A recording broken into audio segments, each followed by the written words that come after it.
Hi hello friends, എല്ലാ കൂട്ടുകാർക്കും ചെമ്പനീർപ്പൂവിന്റെ പുതിയ റിവ്യൂയിലേക്ക് സ്വാഗതം. അങ്ങനെ നമ്മുടെ ചെമ്പനീർപ്പൂവിലെ സച്ചിയും രേവതിയും SIയെ കാണാൻ വേണ്ടി വന്നിരിക്കുകയാണ്. അപ്പോൾ ആ കൈ ഒടിഞ്ഞ സാറാണെങ്കിൽ അവിടെ നിന്നും എങ്ങനെയെങ്കിലും രക്ഷപ്പെടണമെന്ന് വിചാരിച്ച് നിൽക്കാണ് കേട്ടോ. അപ്പോഴാണ് നമ്മുടെ അരുൺ സാറ് നുണ പറയുന്നത്. ഒരു ഹോട്ടലിന്റെ മുന്നിൽ തെന്നി വീണതാണ്, അങ്ങനെയാണ് അദ്ദേഹത്തിന്റെ കൈ ഒടിഞ്ഞതൊക്കെ പറയുന്നുണ്ട്.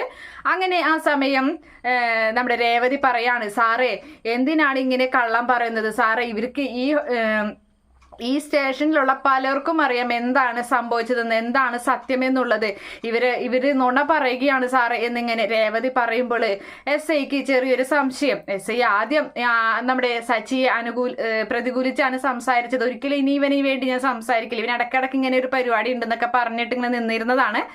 അപ്പൊ SI ആ കോൺസ്റ്റബിളിനോട് ചോദിക്കുന്നുണ്ട്, താൻ ഒരു സത്യസന്ധനായ ഒരു പോലീസുകാരനാണെന്നാണ് ഇതുവരെ എന്റെ വിചാരം, എന്താണോ സത്യത്തിൽ സംഭവിച്ചത്, ഇവരാണോ ആരാ സത്യത്തിൽ നുണ പറയുന്നത് എന്ന് ചോദിക്കുകയാണ്. അപ്പോൾ ആ പോലീസ് പറയുന്നുണ്ട്, ഇവര് പറയുന്നതാണ് സാറേ സത്യം എന്ന് പറയുകയാണ് രേവതിയെയും സച്ചിയെയും നോക്കിയിട്ട്.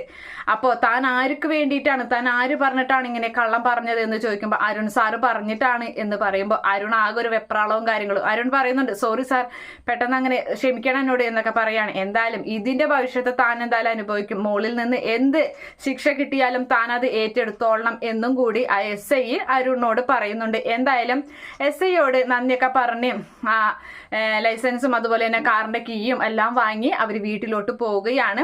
എന്തായാലും അരുണും സച്ചിയും തമ്മിൽ വീണ്ടും പകയ്ക്കുള്ള ലക്ഷണമൊക്കെ ഉണ്ട്. അവർ തമ്മിൽ പരസ്പരം പോകാൻ നേരത്തെ ഒന്ന് നോക്കുകയൊക്കെ ചെയ്യുന്നുണ്ട്. അതിനുശേഷം വീട്ടിലെത്തിയതിനു ശേഷം തന്നെ കൊല്ലാൻ വേണ്ടി ആരോ കരുതി കൂട്ടി ഈ ബ്രേക്ക് കാറിന്റെ അഴിച്ചുവിട്ടതാണ്.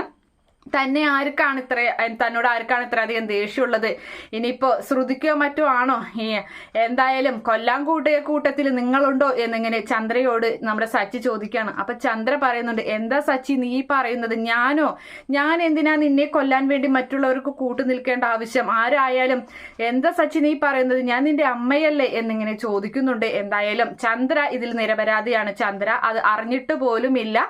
അങ്ങനെ സച്ചി ചന്ദ്ര പറഞ്ഞത് വിശ്വസിച്ച രീതിയിൽ സച്ചിയും അങ്ങനെ നിൽക്കുന്നുണ്ട്. ഇതിന്റെ പിന്നിൽ ആരാണെന്ന് കണ്ടെത്താനാണ് ഇനി സച്ചിയുടെ തീരുമാനം. എന്തായാലും നമ്മുടെ രേവതി ഇവരെ ആന്റണിയെ തല്ലിയത് മനസ്സിൽ കിടക്കുന്നുണ്ട്. ഇനിയിപ്പൊ അവരായിരിക്കും ഇതിന്റെ പുറകിൽ എന്ന് സച്ചി വ്യക്തമായി തിരിച്ചറിയിക്കും. അവർക്കുള്ള പണിയും സച്ചിയുടെ ഭാഗത്ത് നിന്നുണ്ടാവുകയും ചെയ്യുന്നുണ്ട്. അങ്ങനെ ഒരു ഭാഗമൊക്കെയാണ് വരാൻ പോകുന്നത്. കാത്തിരുന്ന് കാണാം.